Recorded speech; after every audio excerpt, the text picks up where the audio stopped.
Welcome to The Other Dimension with the team, Damon Penny, Ben Winfield, and Louisa Brown.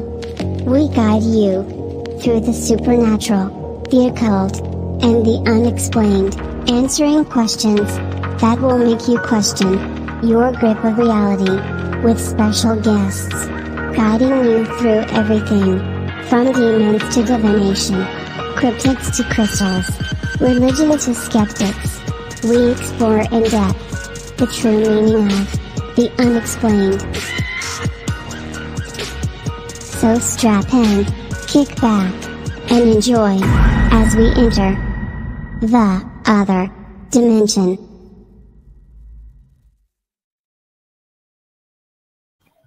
Hello everybody and welcome along. It is your Friday night paranormal fix. It's the Other Dimension show with myself, the Paranormal Viking, aka Damon Penny, joined by my co-host Louisa Brown, the Queen of Sprites, and the Dark Lord himself, Mr. Ben Winfield. And tonight's guest, people, we've got a massive one tonight. We are joined by near enough everybody from Spiritus Paranormal, so it's going to be a great show tonight. Don't forget, if you have any questions for the guys once we get the show rolling, put it in the chat and we will ask them. You know how we do. We like to let you guys run the reins for the show. But before we get there, a couple of housekeepings. Don't forget, if you do want to support the show, head over to patreon.com/The Other Dimension. Pledge over there and keep the lights on here in Studio 1 and Studio 2. And keep us getting these wicked guests on the show, guys, because it's getting good. It's getting good, trust me. Also, don't forget, we've got Ben's show on Sunday. Ben, what are you doing this Sunday? I haven't quite decided yet. I think after the quantum mechanics of last week, I think everyone's brains are a bit fried, not to mention my own. So I will find a subject. So, yeah. And we'll talk about that. So Ben will be doing a OnlyFans on Sunday on the channel, so make sure you check into that. I need that. Just don't forget, guys. Quite enough cash for me research. Don't forget, guys, this Wednesday is the big one at 7:30, The Other Dimension. We are hosting a paranormal and supernatural quiz to heighten... Oh, he's breaking up. No, Damon, you've gone completely and utterly. Oh, no. Right, so I'm going to say... brilliant start. Yeah. It looks like I've taken over for a bit. Guys. So, yes. As we wait Right, let me just sort the dog out because she's gone noisy. Yeah, as we wait for Damon to come back, because obviously we're back. he hasn't texted. Oh, Right. he's back. Apologise for my Wi-Fi. Bloody Sky, I tell you. Right, where was I? Yeah. This Wednesday at 7:30, we have the paranormal quiz, okay? If you want to join in, all you got to do is get yourself there in the chat. Apart from that, welcoming along to the show, Spiritus Paranormal. How you doing, guys? Welcome along to the Other Dimension. You all right? Hello. Yeah. And I think Damon's having So, welcome along, guys. Right, hold on. Nice. Let's see if I can move closer to me router because I've never had this many people on the show. So it's a bit like crazy at the minute. Is he working out? But yeah, so. Technical problems, guys. Anyway. There we go. Is he done? I'm a little bit closer now. Right, so where was we? I knew I was going to have problems tonight with internet connection. I knew it because I've never had this many people on the show at one time. But if you don't try, you don't know. But we're going to keep going. So, Spiritus, who wants to tell us about you and what you do and where you're based? Who's going to be the spokesperson for the team? Wayne. Wayne, Only me. The boss man. I get the short straw. Wayne, tell us about yourself, We're mate. based in the northeast. I mean, well, I've been interested in the paranormal for many, many years. You know, from when the kids were little and that as well. And it was always an ambition to go out there and you know and find out what was there, to get the evidence that everybody wanted for years and years, and then got the opportunity. I mean, it all started off, believe it or not, many years ago when there's a crazy show on the telly. I think everybody probably know what I'm on about with the Screaming Yvette. Back in the early days, yeah. Yeah. And I used to watch that with the youngest son. Only really little then, and it just went on from there. And then when he was old enough, I took him on his first investigation with another company. Thoroughly loved it. And then we went on different investigations, different companies back then at the time. The company we were with, they were actually going on most of the time. They wanted us to join them. Yeah. And I think they wanted something like a father and son investigation team. You were trying to advertise it like that. But like I say, I was with them for a 2 or 3 year, and had enough of them. And I'm not going to badmouth anybody. Had enough of them, and it was time to move on. So hence Spiritus Paranormal was created. And that was in the November 2013. Wow. We've had a few different team members over the last 9.5 years. There's come and go. People have come and gone. We investigated mostly the northeast, and I think like Anthony says, we've done most of the northeast. To be fair, in 10 years you couldn't not. So we've done most of the northeast, and it was time to branch out. My son, our Liam, left, and obviously John joined us. He's poorly today. If he's watching, hope he gets better. But we started the public events. Yeah. Like I say, in 2013, but always having an interest in it as well, and the different aspects of it. And we got a good following. And I mean, I think nearly 10 years down the line, we're doing something right. To be still here, and I still got the following that we've got. Yeah. I mean, this year I've built a team. I've changed the dynamics of the team. I've built it up again, and I've got some really, really good investigators, lovely people. But we're a family, and that's how people have got to take us. We are a family. You've got to be part of the family. With Rob, who's on. Obviously, Rob's our latest team member. Welcome, Rob. Yeah. And we hope we're around for a lot longer. I mean, hopefully somebody will maybe take it over from me in a few years' time. I don't know, but we just want to keep going. And because it's our 10th anniversary next year, we are looking at further afield. Yeah. So I mean, I think I could probably talk myself on the things that I've seen and heard and exactly over the years. Some really interesting stuff, which you're probably going to do later. Yeah. But I think maybe we'll go through the team, Elisa. Yeah. Yeah. You want to introduce yourself? Sorry? You've dropped her, isn't it? You've dropped her. Yeah. Sorry, I was introduce yourself. Yeah. Yeah. Oh. Hi, everyone. I'm Lisa. I joined Spiritus Paranormal. No, it hasn't been that long, really, has it? It's probably about 9 months ago, maybe something. Yeah, be about that. Yeah. Yeah. But I used to go with Spirit Paranormal as a guest, so I used to go on to their investigations. And had an interest in the paranormal from being really young, actually. And I seen an apparition in my grandma after she died, and that really got us hooked into the whole thing. So after that, I started kind of tapping in, and I like to think that I can. I'm a psychic medium, so I like to think I can sort of connect to other energies. So I had a real interest to investigate and to prove to people that there is stuff out there that, that is not just us. It's not just us on this universe kind of thing. No, definitely, I agree. And people just think, you either believe or you don't believe, but you need something to see with your own eyes, if you like, or hear with your own ears. Because as humans, that's what we need, don't we? We need that confirmation. We need to see it or hear it.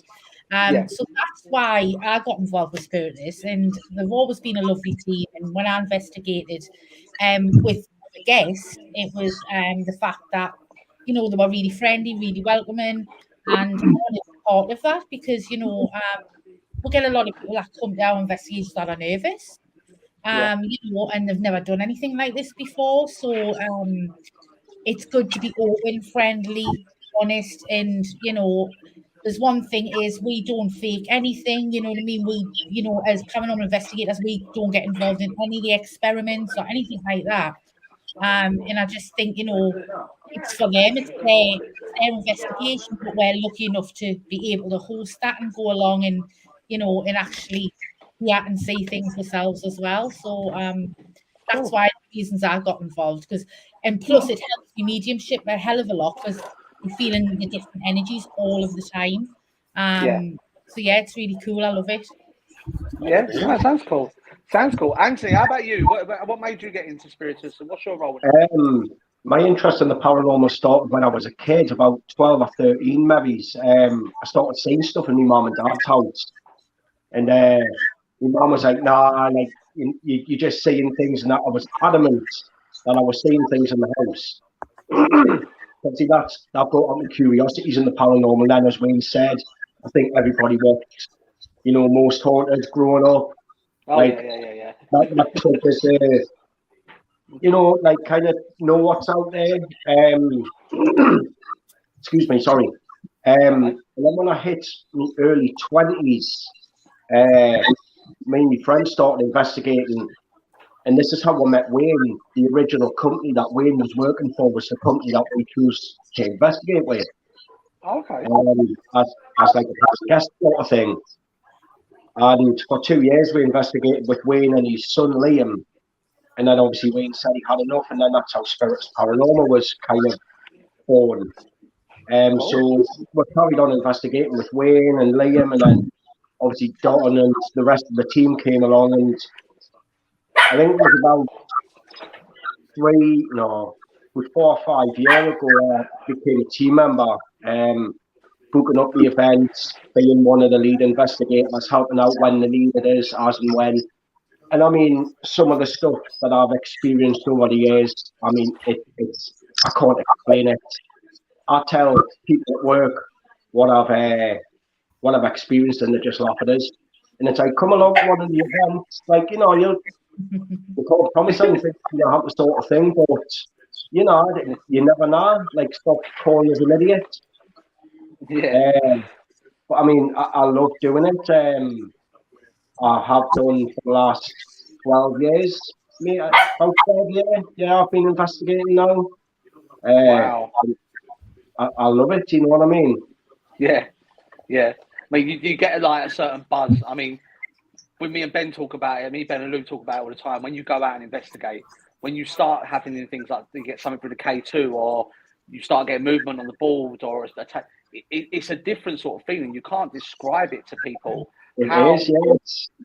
It just grips you, doesn't it? It does, yeah. You just want more and more and more, and you push and you push and you push. It's like, yeah. Yeah, and like I said, I mean, some of the stuff that we've experienced over the years has been phenomenal.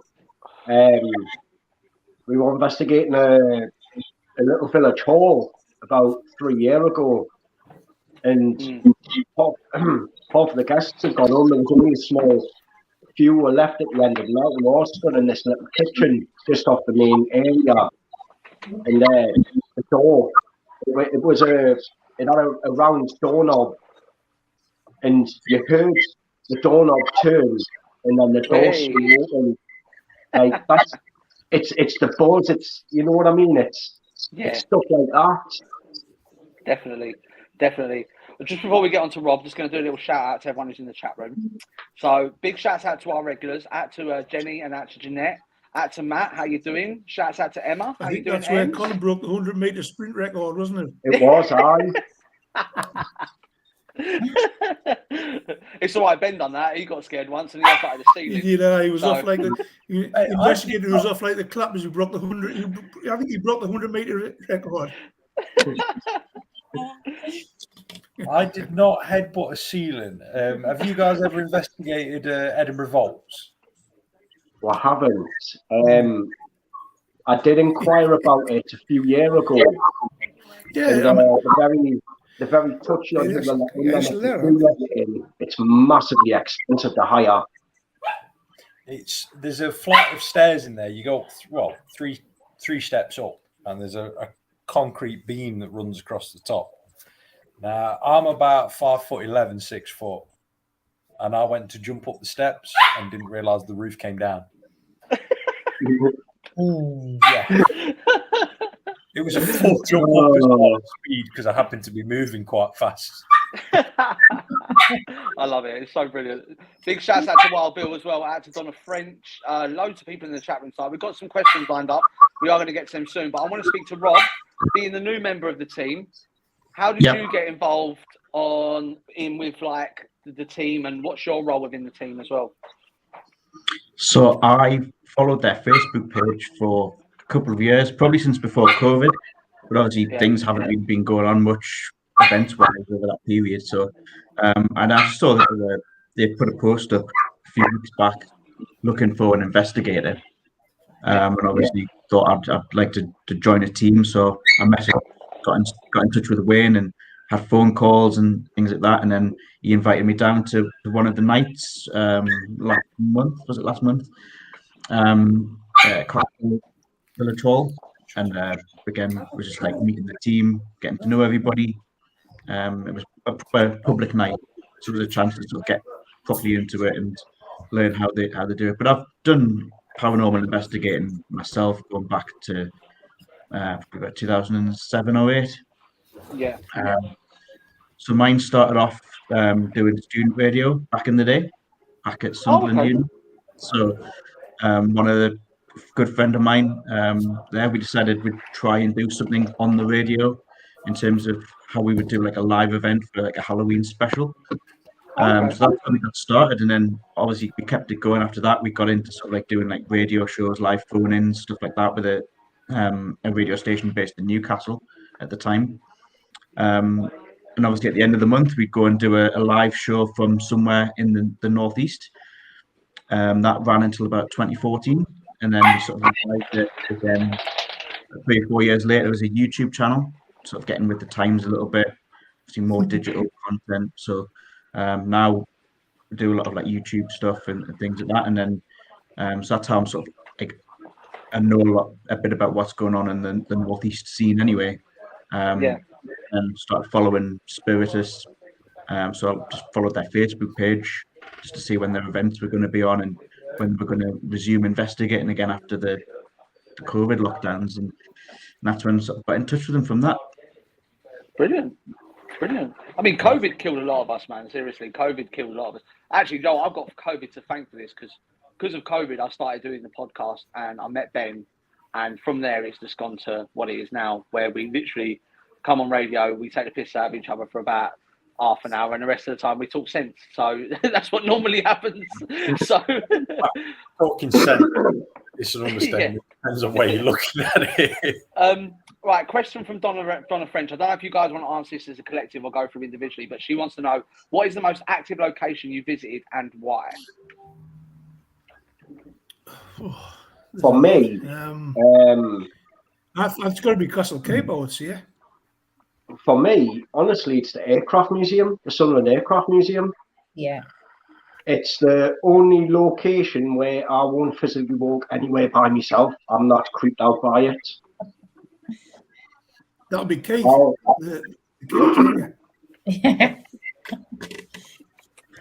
I mean, like, you guys have investigated quite a fair few places.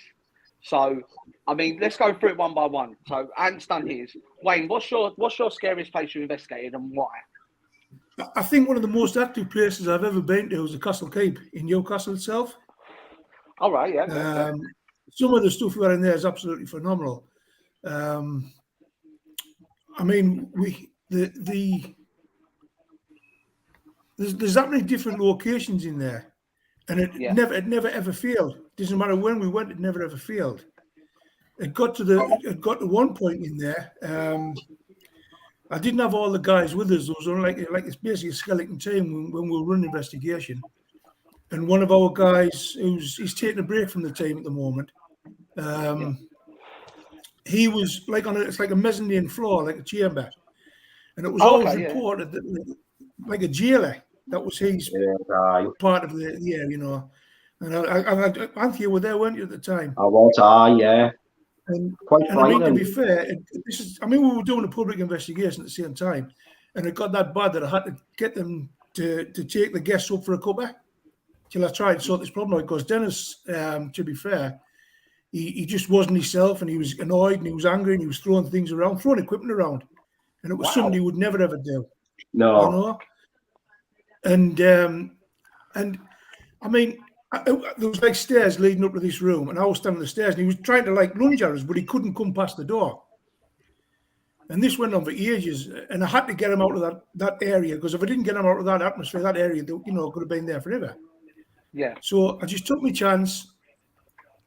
He actually come for us, but as he come for us, I spun him round. And because I was on the stairs and all my weight was on my back leg, he landed on me like all my calf had gone. Oh. And I hobbled around, I think it was for the last an hour and a half at the Castle Keep with the scarf. And throwing, I don't know if it was that time or the other time it happened. It took 4 work to actually pin him down to the floor to calm him down. Wow. Me, you, Colin, that was the drive, wasn't it? Really, I think. So, was that not a drive? No. That's happened twice at Castle Keep now with Dennis. That's crazy. That's a mad story. I mean, Ben, we've come across stuff before where people have been sort of oppressed by the energy that's there. It's something that happens quite regularly, isn't it? It can be, but it sounds to you lot. It sounds like you've got a prime location where it happens all the time. Mm-hmm. That's well, it's never ever failed, Ben. Whenever I've been there, it's never failed. I mean, the things that have happened in there, you know. I wasn't there the night, this night in question. I was at work. I couldn't make the investigation. And there was a hen night. They wanted to book a paranormal investigation for the hen night instead of going out on the drink. So they chose the key. Yeah. And like Don was, like, you know, the partner in Spiritus, he was like leading the event. And what I'm led to believe, that one of the young ladies, now, you know, I'm talking about 6 stone wet through, and Don's like myself, you know, we both like bouncers and that, and she was punching into him, laying into him, to the fact, you know, that he had to, and apparently she broke a hand doing it. The amount of stuff that goes on in there is just quite unreal. Yeah, I mean, the stories I can tell about the place.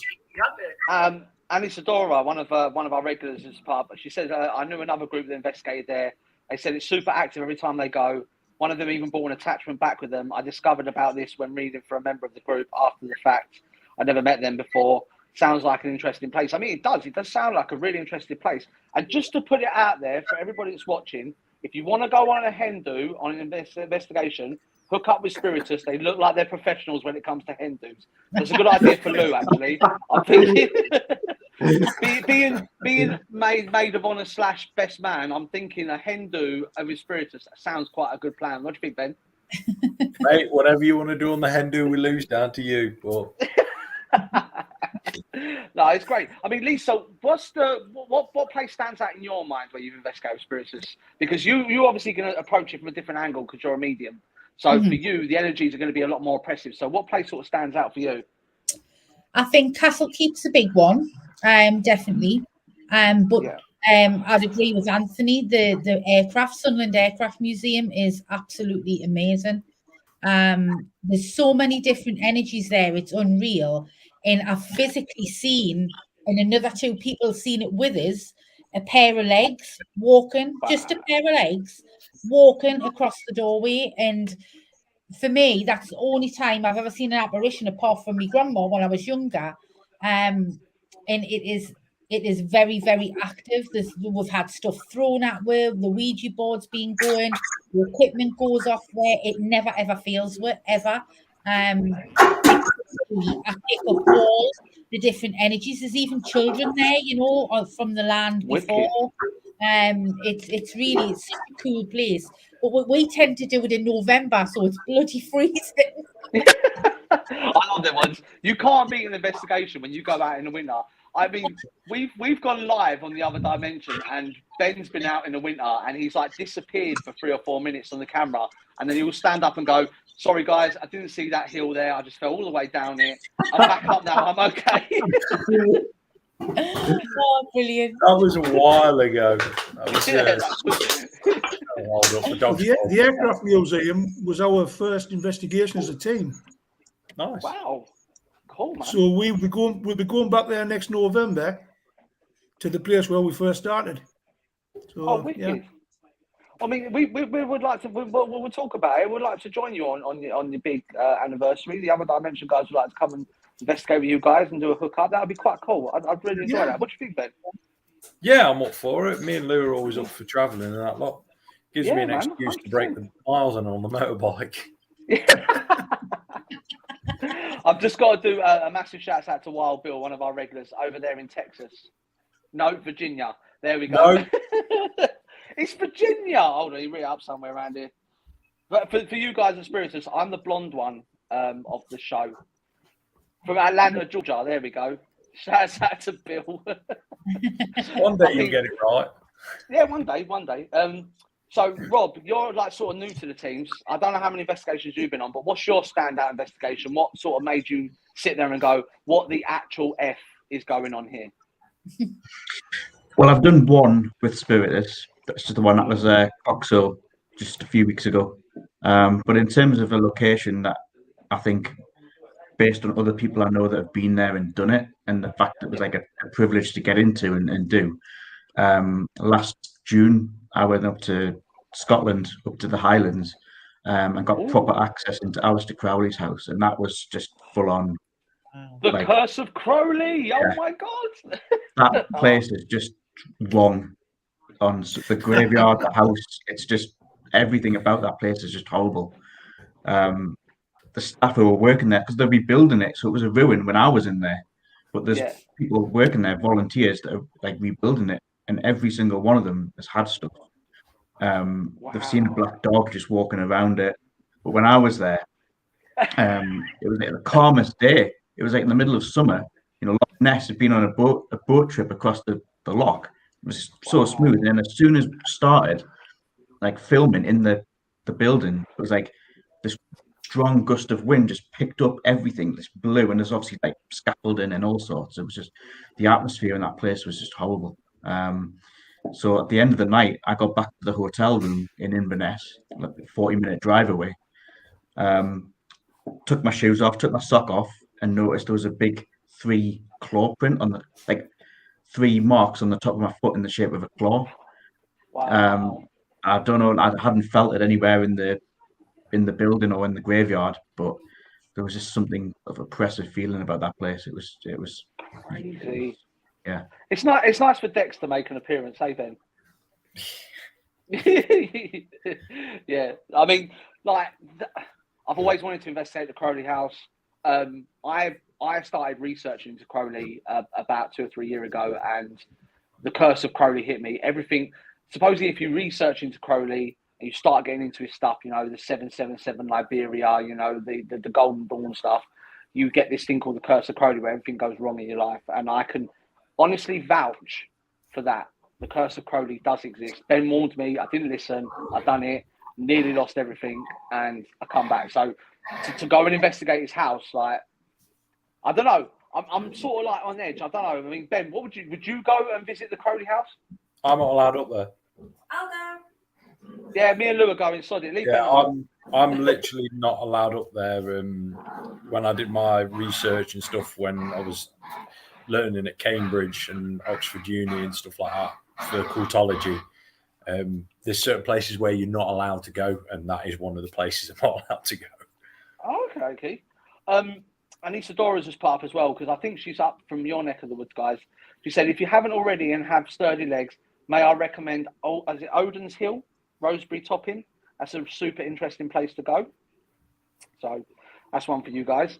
I mean, so as a team, we've had teams on before that approach it in the old school ways, you know, where they use, like my team, we use divination. You have the new school teams that try and do science and stuff like that. You have medium-based teams. How would you classify yourself at Spiritus Paranormal?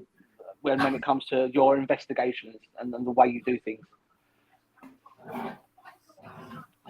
It's a bit of a mix, isn't it? Some of the team members are I think we all different. some different of them, investigators run different groups, different teams, run it different ways. I'm very much old school, same as Don. You know, I'm not really interested in all the high tech equipment and that type of stuff. You know, I like to go on the senses, they thought you're hearing, you know, them type of things. And that's how I run it. Yeah, a lot of the guests do take our equipment with them, so you know, for their own findings. But I tend not to if I can help it. Yeah, no, I agree. Like we've always said on the show, the best piece of equipment you can have when you go out and investigate is yourself. I mean, Lou, who is part of the other dimension, she does a lot of stuff on divination. She's done a show last night on tarot cards, and she's sort of more divination, sort of, that's her sort of expertise. Whereas Ben looks at it occultly, I sort of go with the old school way. I mean, everyone has a different approach. I mean, Lisa, you're a medium, so you would approach it differently to how Wayne or Rob would, because Rob's very technical. Yeah. Am I right in saying that? I think, Kind of. I think Rob knows a lot of history about stuff. I tend to stay away from the history because I don't want to be bogged down with that in my head. So I like to go there and just feel what I feel.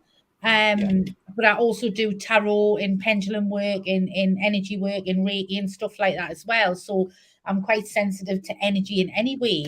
But when I'm leading guests, I like the guests to use their senses more than anything else. First to feel the room, feel the atmosphere. But like I say, people do it differently. Some of the guests like to take the equipment. Some of them believe in the equipment. If the equipment's not going off, there's nothing there, you know, in their mind. And people say, I'm not sensitive at all. Everybody is. You've just got to open your mind up that little bit more when you're on the investigation. So I'm quite old school. I like to go in and feel around and use my senses to kind of judge what's actually there.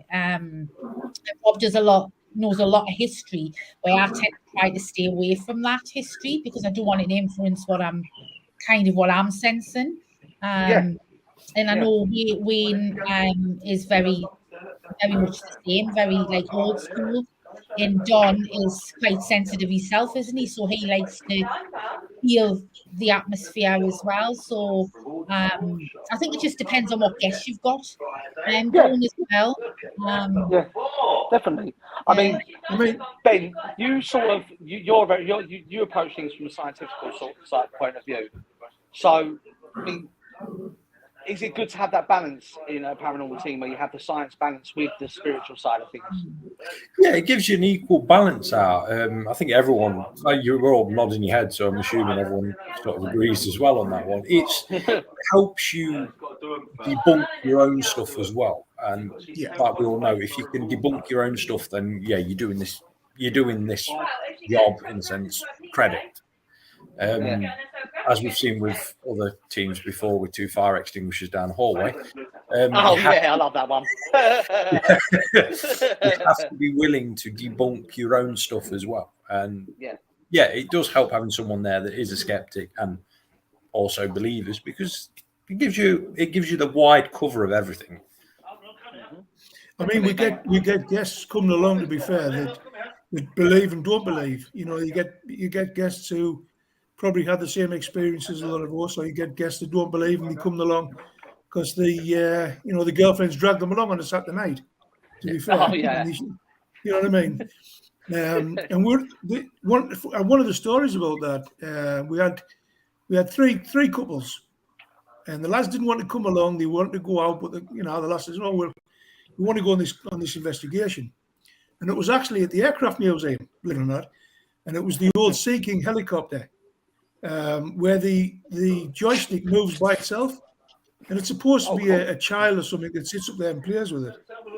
And these guys, and there's nobody next to the Sea King at all, and these guys were watching, and they didn't believe anything. You know, they were, I think, taking the mickey a little bit sometimes. It was, it's not for them. And the joystick started moving, and they went away just scratching their heads. You know what I mean? So what I always say, if to skeptics who come along on investigations, if you can go away and take at least something that you've got to think about, I've done a job. Yeah. And I think that's what I try to do. Yeah. I mean, definitely, I agree with that. Just a big shout out to Bonnie, one of our regulars that's locked in. Also at Mark Hessel team. Wicked. I think Donna's one of your guys in the chat room. She's proper like. She is, yes. She's one of our investigators. Yeah. She is, yeah. Hi, Donna. Big shout out to Donna. Out to you as well. So, and when it comes to the investigations, like, when you approach it, do you sort of do what other teams do, where you'll have one of you that knows the history of the building but keeps it away from the media mystical people, and then you sort of verify what they do afterwards? Or are you the sort of team which sort of like, as they go along, by it? And what's your approach on that? Do you believe that mediums should know the history or not? We've done stuff like this before where we've kind of looked into the history of a building. We went and investigated it.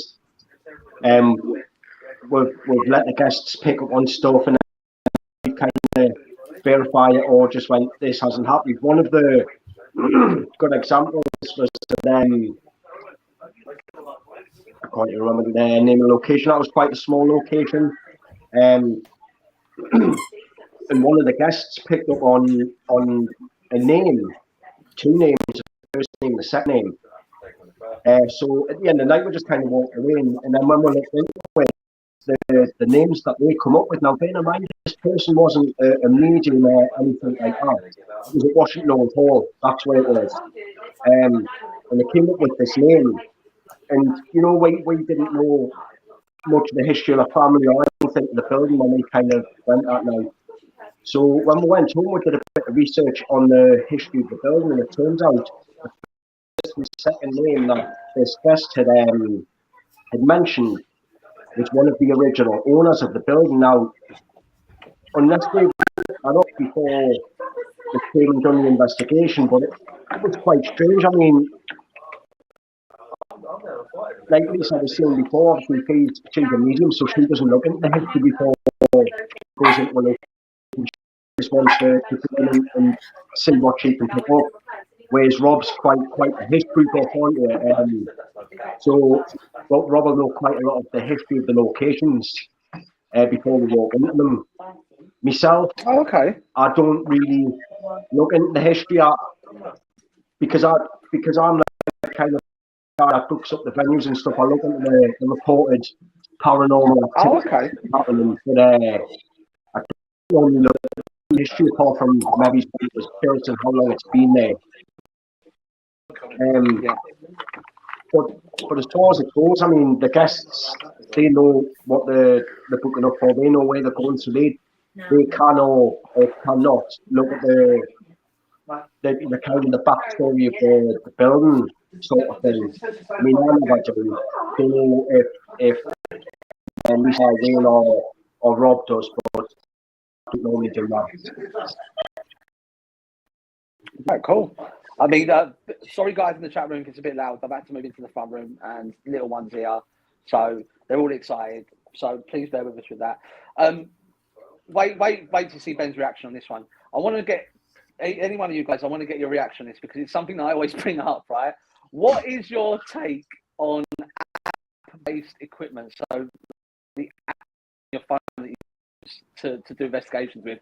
Any one of you guys can take this one, but yeah, I want to get your take on app-based equipment. Well, knowing my take on equipment, I wouldn't ask me. So who's going to answer? I've seen some of them. I've seen some of them where you can get them on your phone. It's like a sonar where you get, if there's a ghost comes that way, you know what I mean? I don't know who makes all these things up.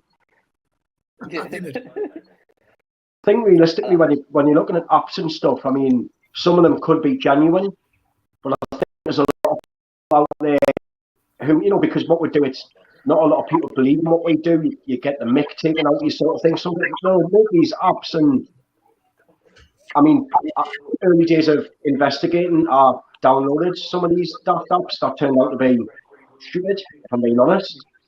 I'm when it comes to investigating, I'm a mix of kind of old school and the techie side of it. Like I love more than listening and watching and looking and stuff like that. But I love the technical side of it as well. I love having the key and set it up and letting the guests use it.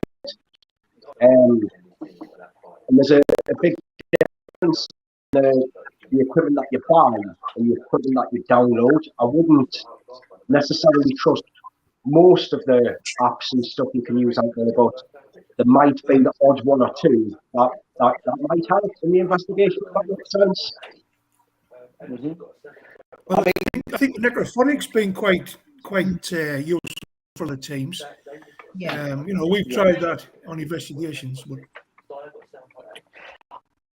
I'm in the middle of doing a research on necrophonics with my team, where we've been using it on every investigation we're going so far to see if we're getting any results from it. And to be honest with you, with the necrophonics and when I've been using it, it's a replay. It's a constant loop of the same sounds. That's what we've sort of come across. Yeah. And I don't know if it's pareidolia or some sort of auto-suggestion what people are hearing. I mean, I'm guilty of it. We was North Wheel readout for the other day, and a name was said, and people in the chat couldn't hear the name, but I could. So I don't know if it was my mind. Bob, you come from a background where, like you said, you was a DJ and stuff like that. Do you think necrophonics work, or do you think it's better to stick with the old school and go with the white noise or the radio sweep sort of thing? I mean, I've tried it, and it's going back to it only worked for me really where I could say that was weird when things came out, and that was at the Crowley House, and it did say the name Alistair, but in different syllables. So it's Ale, when the next syllable came in, stir, like that. Was it, like you say, what were you hearing things? I don't know. Then you also look at other pieces of equipment like an ovula, which relies on a spirit using its energy to manipulate some sort of word bank. Want to store it like a chip within the device, and it can generate a word. That's essentially doing the same thing because you've got a word bank in a phone. But then it comes to the question: could a Victorian child know how to generate a word out of that's digitally stored on an electronic device? Yeah, I don't know. It's when you think about it that way, you start to question it. I agree. Spirit boxes. I was just editing a video this afternoon from Harmony Mills in Leeds, and I've got using the spirit box, which is just the white noise that scans through, and if I've got a clear voice that says "Daddy." And now, if you know the history of Harmony Mills, you know that the majority of people that died in there were aged between 6 and 13 when it was a mill. So when you hear that, it sounds like a really creepy child's voice. But then you get the other people that say, well, you've just done a bit of interference from a radio station, which you do hear because when you do swoop through, you do hear a bit of music coming through now and then. But in terms of the apps, there are a couple of good ones that are quite scientific. I use one that's like it measures vibrations in your phone. So if you lay your phone flat on the surface, it uses like a seismograph type thing, like when you see an earthquake. That's quite useful because it's really sensitive. So there are some apps that you can use from a scientific point of view. Because I don't know if you know Knockenly Town Hall. There's a table in there that's supposed to vibrate, you feel it vibrating. So from a scientific point of view, that was a way of being able to measure it using a free app that I just downloaded from an app store. That's cool. But in terms of things like fake radar that comes up with little sensors over where things will go, it's more like for entertainment, like a toy you can mess about with. Yeah. From a scientific point of view, I think some of the apps that are like word banks work in the same way that you would use like an Oculus for.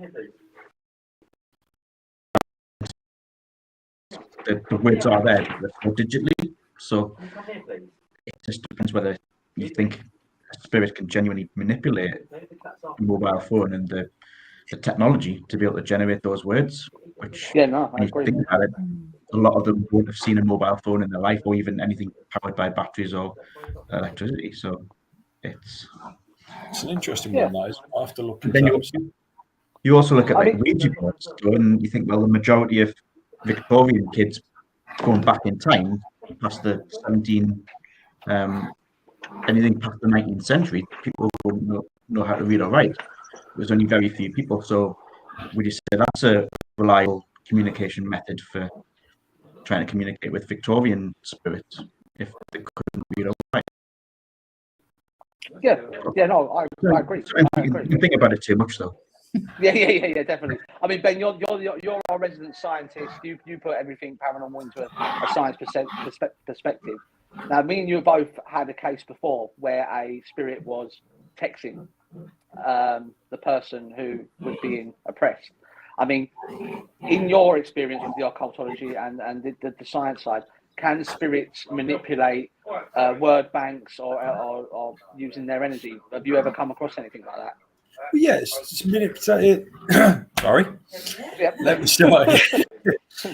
It's been known as basically they're manipulating the electrical field of the devices.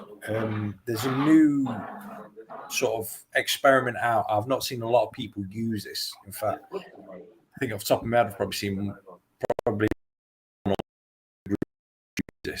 And it's where they take two mobile phones, they put one inside a locked room where they know there's been activity, and they ring it off the phone that they've got, which basically creates an active sort of radio signal given aloud, like talking through a walkie-talkie, basically. Yeah. And it's the same principle. It's, you think when you're speaking to a phone, all you're doing is you're putting an electrical signal in, the phone's changing it, transporting to another one, and producing the same signal. So yeah, it's very known to do. That's quite cool. I never thought of it in that way. That's an experiment we'll have to try.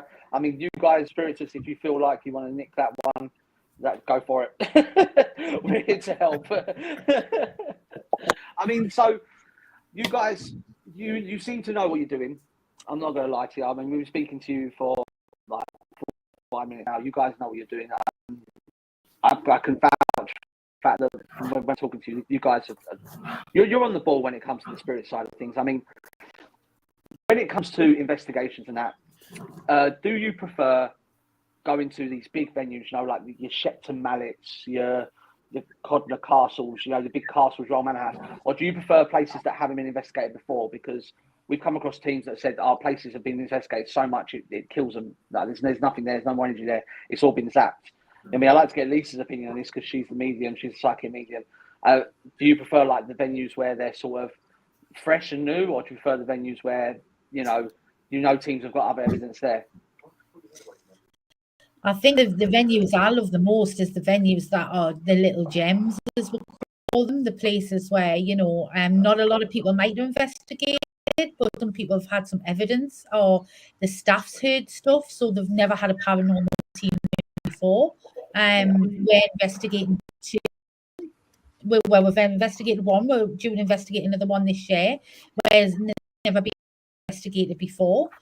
So we're first paranormal team in there, and I just think that it's the little gems. Like, don't get us wrong, the prisons and stuff, amazing. You know what I mean? Yeah. Would love to go, but at the end of the day, there's just too much hype around them. It's a bit like 30 East Drive, you know what I mean? And there's just too much around it now. And it's them little pockets, them little gems where you tend to get that activity that is just wow. You know, and because they don't have teams constantly coming in all the time, you really get a feel for, you know, the spirits of that building. And if you go back enough times, you can actually start building up a relationship with the spirit, so they know you, so they welcome you, so, you know, you get a lot more evidence coming through. So for me, it's definitely the smaller venues that I've had the best experiences in. I prefer the smaller venues, to be fair. Yeah. I've always preferred that. You know, I mean, I've done some of the big ones, you know, the Ram Inn and East Drive, etc. But I'd rather do a local community centre that's got a little bit of history behind it. Yeah, I definitely agree with you. I find the small, intimate ones, you seem to build up energy more. The teams seem to be more sort of focused, rather than if you've got this massive venue, you know, your mind's everywhere, especially if you're a psychic medium or if you're science-based. or even if you're just an investigator, these big ones, it's hard to keep track of everything that's going along. So I agree with you there. I mean, I prefer the younger ones. Ben, have you got any questions for the team? No, I'm sat here. You know me, I quite happily sat here and listen to everyone's. I like to gather information, and you guys, you're on the same level as. It's nice you quite happy. You know the scientific stuff, and you can also split between them. I think it's been a nice, fresh air. This one. I think some of the things when you're talking about the bigger venues, you know, there's that many people doing them. There's that many things being written up about on social media. And it doesn't take a genius for somebody to go in. They might not get nothing, but because the history is there, you know what I mean? Like I say, like Lisa, I'd rather go somewhere where we know nothing about it, and you know, we're hopefully going to find something. Yeah. But one of the things that we always say, and we've said this for years now, if we do an investigation, whether it be either just a team or a public investigation, if nothing happens, then so be it. We're happy. Yeah. I like that approach. You're going to have quiet nights. You're not always going to have activity. Yeah. That's what makes it a true investigation. Not unless you're Zach Bagans or Yvette Fielding. That's when you get activity in every single venue you go to. With Zach, he's always coming in contact with demons, no matter where. Hashtag demon rage. So this is the part of the show where we hand over to you guys. We give you guys a chance to plug any events you've got coming up, your website, any live events. Wayne, seeing as you've been voted as the spokesperson, I'm going to hand it over to you. So the show is yours. Plug what you need to plug and do what you got to do. Well, the upcoming events we've got this year, the next two are sold out, which is the Ship Isis next week, I believe, next Saturday. Then we have Veil Tempest the month after, which again sold out. But then, as Lisa was saying, the one in August is down in Harrogate at the Odeon. I think there's only been a local team in there just the once, but it's never been really made open to public. So we went around and had a look at that. So that's in August. We're doing a little theatre in September in Gateshead. Well, it's a theatre, but just call it a little theatre Gateshead. I mean, there's still places available for them. An interesting one that we're doing in the back end of September is Durham Town Hall. Now, obviously, Durham's a very, very historic place, as you're aware. And the town hall, it's bang in the middle of it. I know a couple of teams that have been in there investigated, so we're going in there. It's first for Spiritus, and there's still places available for that. And then for Halloween, it's a Sunday. We're doing it on Sunday, October the 30th. Halloween, we're doing the Ripon Workhouse. Right. Yeah, so we're really looking forward to that one.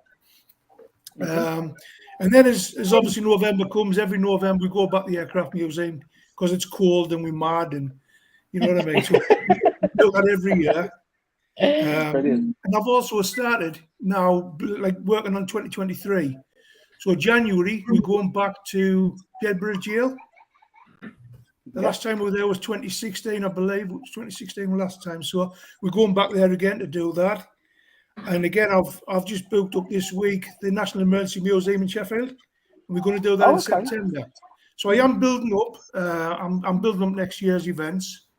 If people go on the website, there's places available. Come and join us. We are, like I say, we are a family. Good, really good bunch of guys. And what you see is what you get. And I think that's the way I can see it. What's the website so people can visit? It's obviously www.spiritusparanormal.co.uk. And you're also on Facebook as well, aren't you? We are, yes. Spiritus Paranormal on Facebook, yes. Right, guys. So if anybody is interested in any of them events, head over to Spiritus's webpage or their Facebook.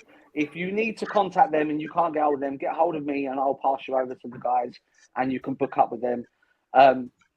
Honestly, guys, fantastic guest tonight. We've got 5 minutes left. I've just got to do a little bit more plugging, but we will say, I'll do all that again, but I've just got to do a little bit of housework again. So if you do want to sponsor the show, if you do want to sort of pledge to the show, head over to patreon.com/the other dimension. Just pledge there. It keeps us going. It keeps the lights on in Studio 1 and 2. Tomorrow night at 8 o'clock is a big one for the Truth Collective, my team. we are heading back to the dreaded Cash's Wells. It's one of the venues where we have had so much experience. I had to literally spend like half an hour talking to the team to get them back there. But we'll be there live tomorrow night, 8 o'clock on our page. Sunday, I think it's 7:30. Ben will be live. Ben and Lou will be live for the Occult and Science Show. He will be doing a striptease to Right Said Fred, I'm Too Sexy, so make sure you get hold of that one. And Wednesday, we are, if you guys want to join as well, Spiritus, we are trying to big up the para unity. We're going to try and get people aware of the paranormal. We are doing a live supernatural quiz, 30 questions. The winner takes it's a £10 Amazon gift card for you guys, coming out of my own pocket for you guys to win. So if you want to be involved in that, all you got to do is get yourself in the chat on the Other Dimension on Wednesday, and that's at 7:30. So, Ben, have you got anything you want to plug? No, obviously, for those that you know that we're in partnership with Craig over in Stoke-on-Trent. Next, hopefully, I'm going to be talking to him on Friday. So next Sunday will be, hopefully, me and Lou will be having a wander around the new location, which is the Glassworks factory in Stoke. So look forward to that. Beyond that, look out for my random lives, which I did the other day. Middle of nowhere live. Yeah, I see that one. Yeah, guys, we can't stress it enough. The Glassworks, that is going to be exclusive. There's only 3 teams that will be going there, and the Other Dimension is one of them. So we'll be putting dates up for that. And if you do want to come, all you have to do is make a donation. So, and we're going to hopefully get some teams down. So if you guys are interested in Spiritus as well, we'll let you know dates. And if you fancy coming down there, this place has literally only just been opened up for paranormal investigation, and we've got exclusivity. So if you guys are interested, I'll send you over the details. You can come along with us. Wow. Yeah, sounds cool. All the money that is raised for that venue, just to put it out there as well for the viewers, all the money that is raised for that venue. So when you hire out the venue, all that money goes straight back into the venue. So that goes into the renovation. It goes into making the place bringing it all back up to code in a sense. So it's all nice. Yeah.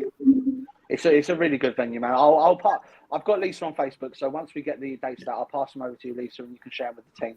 But from us guys here at the Other Dimension, I want to say a massive, massive thank you to Spiritus coming in and joining us tonight, telling us about their experiences and their investigations. Big thank you to Wayne, Lisa, and Rob. You guys have been absolutely amazing tonight. Cannot thank you enough. Thank you. Thank you very much. Thank you. Thanks for having you on as well, guys. And don't forget, guys, if you want to book with Spiritus, head over to their website, head over to their Facebook pages. We will be putting a link up on the Other Dimension straight after this show. Okay, guys? So from us here at the Other Dimension, it's good night from me, and good night from Ben and Lou, and good night from Spiritus Paranormal. Bye. Good night. And just remember, guys, as well, if there's no other explanation, there is always the Other Dimension. We are out of here. Take care. Goodbye, everyone.